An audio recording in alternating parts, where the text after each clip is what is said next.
aprender. Pero bueno, sin más, vamos a empezar. Y el primer caso clínico de la tarde, noche de hoy, dice así. Esta es una mujer de 44 años que viene por debilidad muscular desde hace varios meses. Dice que ya se le dificulta mucho peinarse el cabello y en ocasiones se le hace muy difícil sostener cosas por encima de su cabeza, particularmente después de estar sentada o parada por periodos prolongados de tiempo. Dice que no ha tenido dificultad para levantarse de una silla o deambular. Dice que mientras manejaba casa ha tenido dos episodios de diplopia. Toma rosuvastatina por hiperlipidemia y enalapril por hipertensión. A la exploración física, la TA de 142/84, cardíaca de 76, tosis leve del lado derecha, bueno, esta está muy marcada, pero es leve, debilidad muscular proximal simétrica en las extremidades torácicas y debilidad a la extensión de la cabeza. Tropismo, tono muscular sin alteraciones, sin dolor. La pregunta es muy directa. ¿Cuál es el sitio donde se encuentra la alteración de este paciente? A, es en la corteza motora; B, en la unión neuromuscular; C, en el axón de la motoneurona; o D, en el cuerpo de la motoneurona. Es la pregunta número uno. Tienes un minuto para contestar y por favor, voten en pantalla.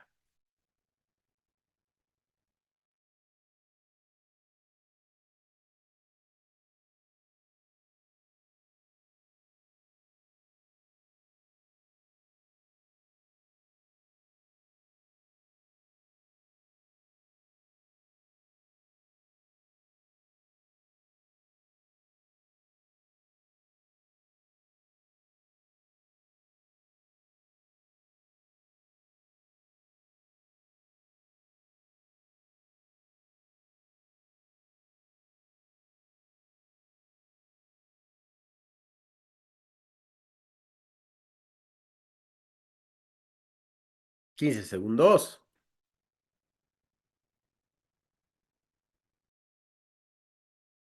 5, 4, 3, 2, 1 y tiempo. Vamos a finalizar la votación y compartir los resultados.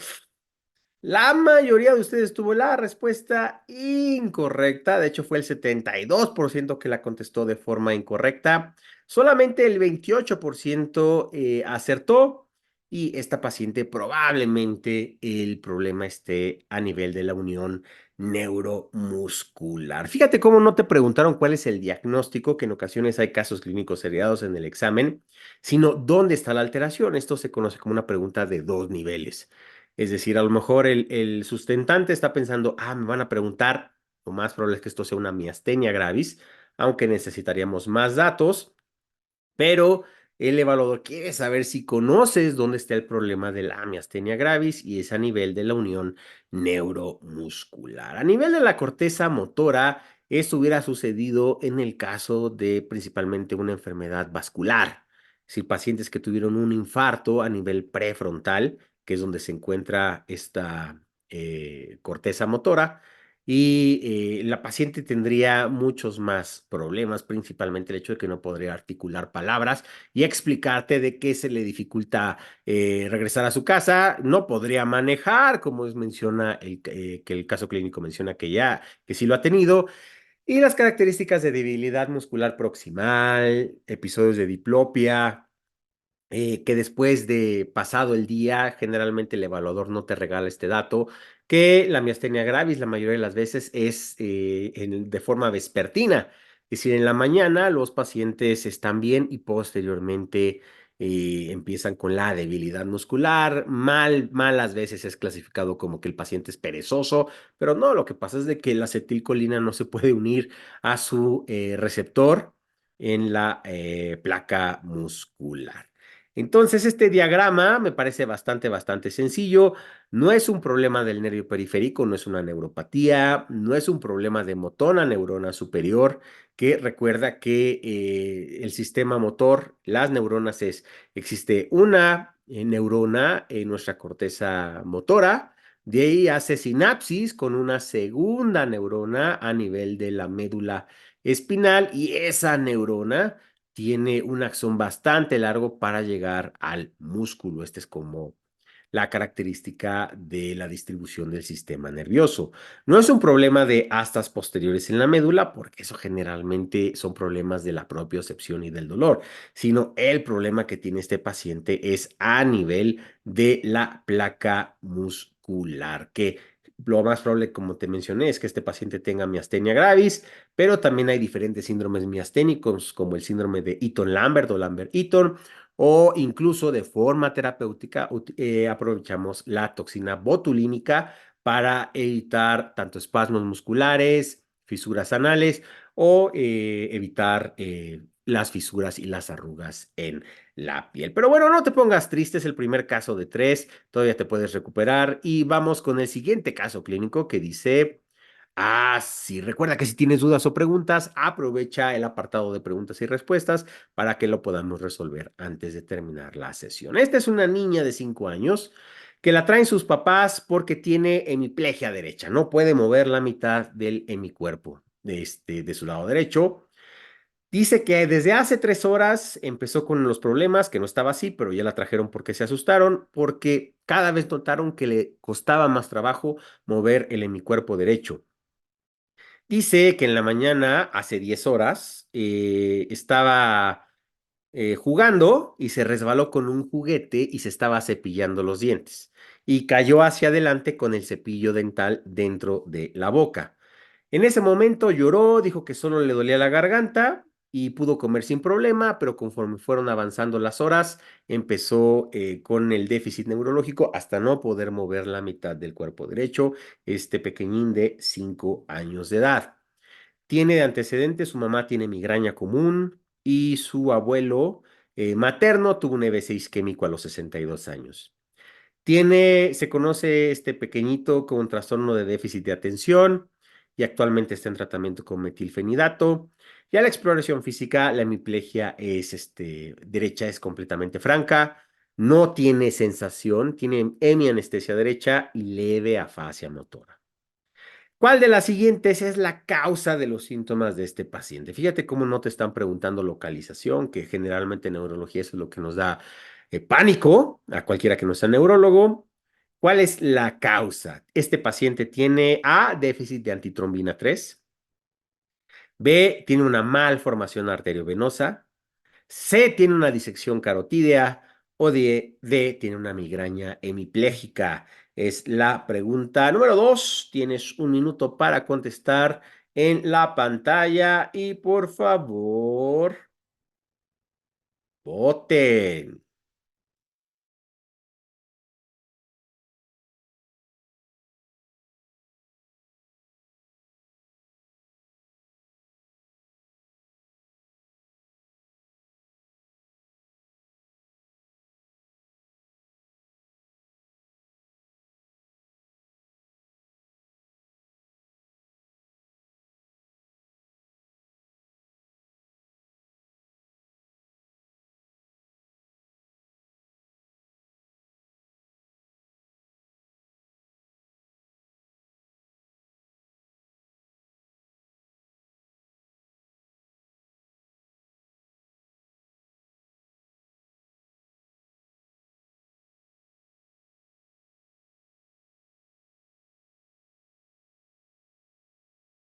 5 segundos. 5, 4, 3, 2, 1 y tiempo. Vamos a finalizar la votación y compartir los resultados.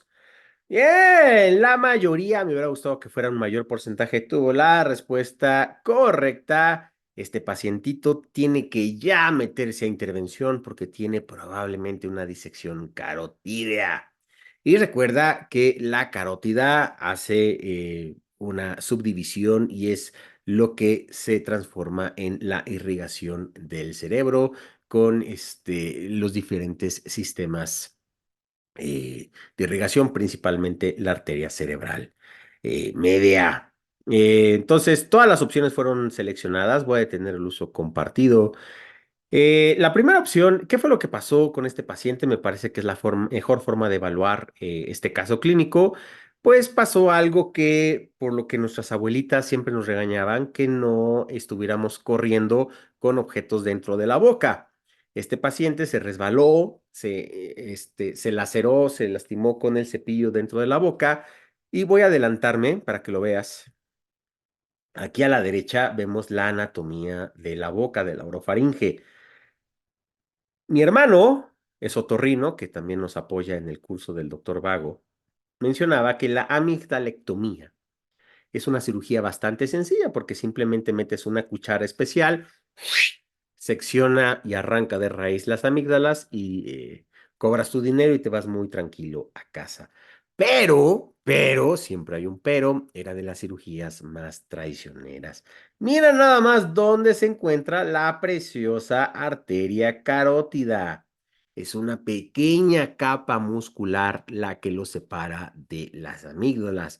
Entonces, si tienes la mano pesadita o no lo haces con precaución o tienes la suficiente práctica, pues le das un llegue a la carótida y ni Dios Padre te va a poder ayudar. Entonces, mira nada más dónde se encuentra la carótida. E incluso se puede palpar en ocasiones la pulsación de esa arteria y lo más probable es de que este pequeñín jugando se dio directamente en esta zona ampliamente vascularizada y provocó una disección de la carótida, lo cual está comprometiendo el flujo cerebral y por eso el paciente tiene hemiplegia derecha. Recuerden que esto puede ser con lápices, cepillos, puede ser también por un trauma penetrante, a lo mejor algún golpe directo a esa zona, o algo que en ocasiones se enojan, pero no me importa porque aquí todos somos médicos.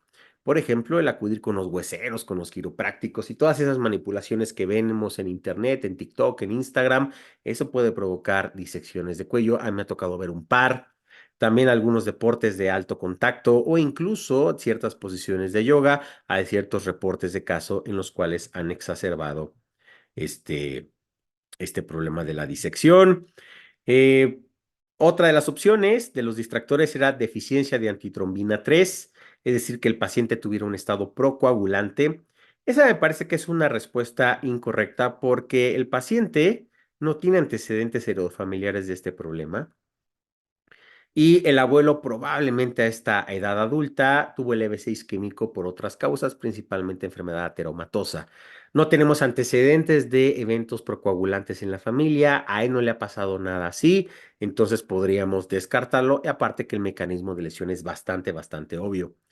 Una malformación arteriovenosa, probablemente en el examen nacional nos hubiera dicho el evaluador que este paciente ya se quejaba de dolores de cabeza previamente, que a lo mejor un familiar falleció de forma súbita por la ruptura de una malformación arteriovenosa. Este paciente no tiene esos antecedentes.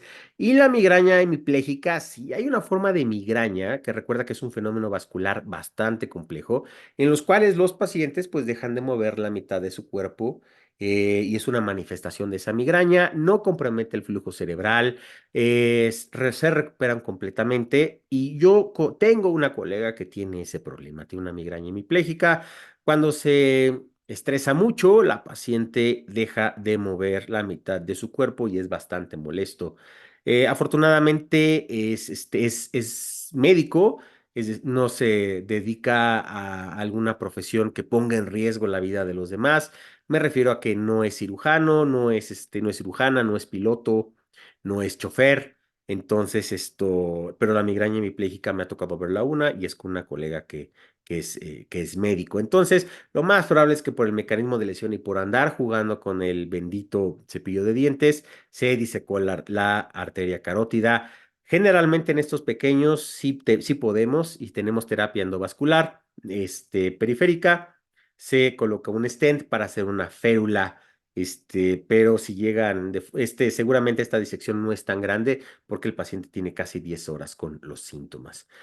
Los pacientes, recuerda, pueden tener afasia, dolor de cuello y la principal queja es la cefalea en thunderclap o cefalea en estallido, que es lo que conocemos como la cefalea, la peor cefalea de tu vida. Diagnóstico, un estudio de angiografía, ya sea por tomografía o resonancia, un estudio de angiografía cerebral, no se prefiere porque es más invasivo. y se puede sustituir rápidamente con una angiotomografía o una angioresonancia. Pero bueno, la mayoría tuvo la respuesta correcta. Vamos con el tercer caso clínico, el último caso clínico de la tarde-noche de hoy.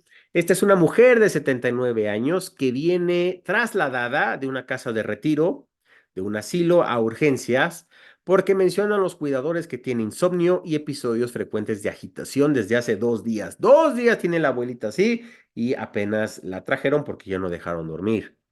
La paciente estaba confundida, pero tranquila cuando ingresó a la sala de urgencias, pero ahora que fuiste a presentarla a tu adscrito, está gritando, tratando de arrancarse la venoclisis, quitarse la ropa y tratar de salir huyendo.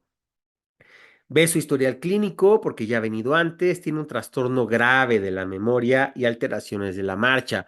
Probablemente ya sabes qué patología tenga el paciente. Además, tiene hipertensión, diabetes, enfermedad ulcerosa péptica y pielonefritis crónica. A la exploración física está y todos estos alteraciones patológicas, antecedentes patológicos están bajo tratamiento médico. Tiene temperatura de 37 grados, TA de 160-95, frecuencia de 98 regular, satura al 95% el aire ambiente. Le tomas un electro como puedes y tiene sinusal, hipertrofia del ventrículo izquierdo, el QT está normal, no hay cambios isquémicos agudos. Los laboratorios, si te llama la atención, el hematócrito está en 41%, plaquetas bien, está con leucocitosis en 12,000, electrolitos bien, el ego, le tomas un ego, tiene trazas de proteínas, leucocitos numerosos y pocos eritrocitos. La pregunta es, ¿cuál de las siguientes opciones es el mejor tratamiento inicial en esta paciente? Nuevamente es una pregunta en dos pasos. No te van a preguntar cuál es el diagnóstico, que probablemente ya lo sepas, sino cuál es el mejor tratamiento para esta paciente en este momento. A, le damos amitriptilina, B, clopidogrel, C, haloperidol o D, memantina. Es la pregunta número 3. La última pregunta de la tarde-noche de hoy. Tienes 1 minuto para contestar y por favor voten en pantalla.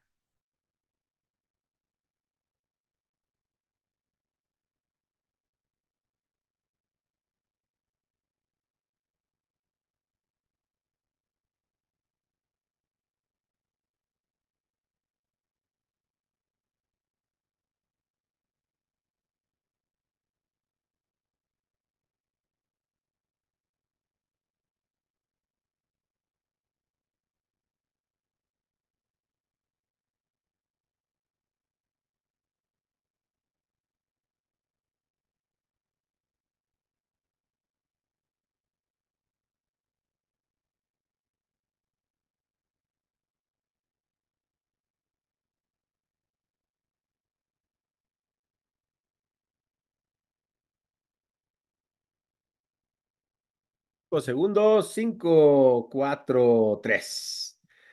Dos, uno y tiempo. Vamos a finalizar la votación y compartir los resultados. Bien, la mayoría de ustedes tuvo la respuesta correcta.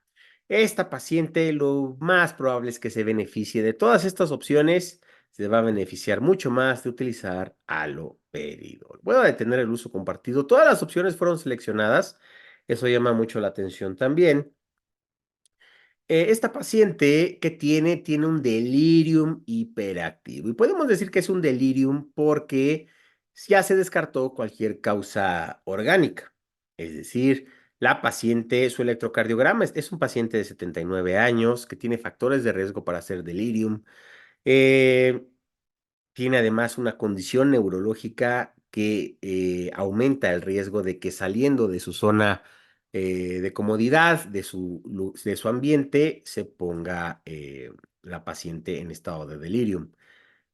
Probablemente esta paciente tenga enfermedad de Parkinson y ya tenga un problema de demencia asociada. Entonces, estos pacientes están y electrolitos están bien, solo tiene algo de leucocitosis, pero a lo que voy, el paciente no tiene algún dato probablemente que pueda explicar esta agitación para que lo podamos catalogar como delirium. No se está infartando, no tiene alteraciones electrolíticas, parece que tiene una infección urinaria, tiene una pielonefritis crónica, pero tiene proteínas, leucocituria. Probablemente esta paciente tenga una reactivación de la pielonefritis. Pero el mejor medicamento para ayudarle a estabilizar el estado del ánimo, para ayudarle a mejorar sus condiciones, es el haloperidol, que es un antipsicótico.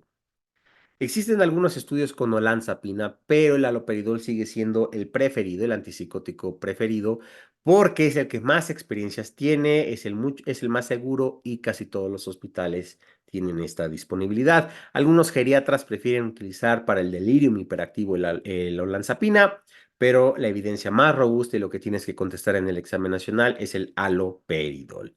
Amitriptilina, este medicamento que es muy antiguo, que durante un tiempo en nuestro país no se estaba vendiendo.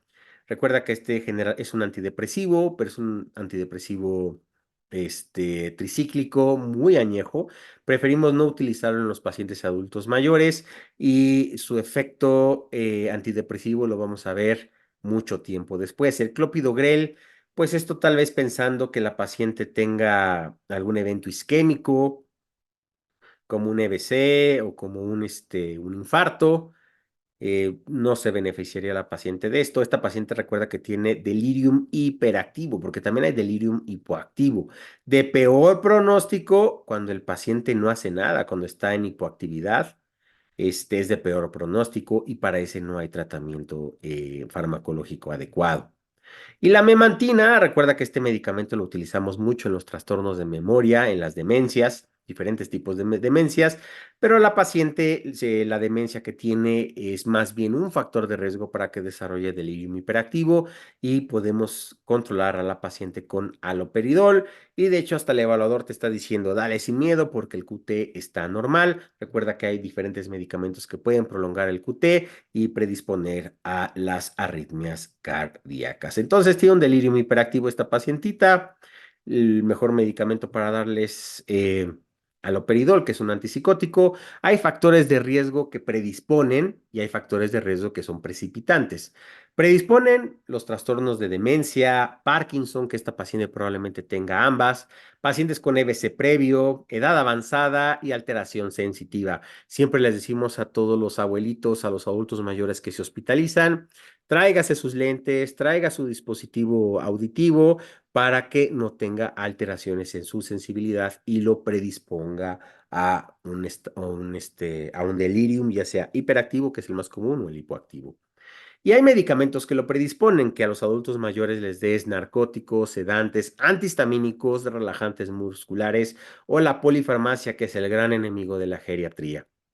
Infecciones, que probablemente es lo que le pasa a esta paciente por una infección del tracto urinario. Trastornos electrolíticos, que descartamos que fuera un factor precipitante porque esos electrolitos estaban bien. Trastornos metabólicos por deshidratación, hiperglucemia, hipoglucemia o déficit de vitamina B12. Problemas sistémicos, falla cardíaca, falla hepática, cáncer o además alteraciones del sistema nervioso central como convulsiones, CBC, trauma craneoencefálico o hematomas subdurales. Entonces recuerda, de peor pronóstico, el hipoactivo, que es cuando los pacientes solo se la pasan quietos todo el día. El hiperactivo es de mejor pronóstico, pero es muy aparatoso, asusta mucho a los familiares, mucho más a los residentes. Y una vez que descartes que no son alteraciones isquémicas, vasculares, electrolíticas o infecciosas, y tener un electro con el QT normal, puedes darle haloperidol, que es el antipsicótico de preferencia para dar a los pacientes hospitalizados.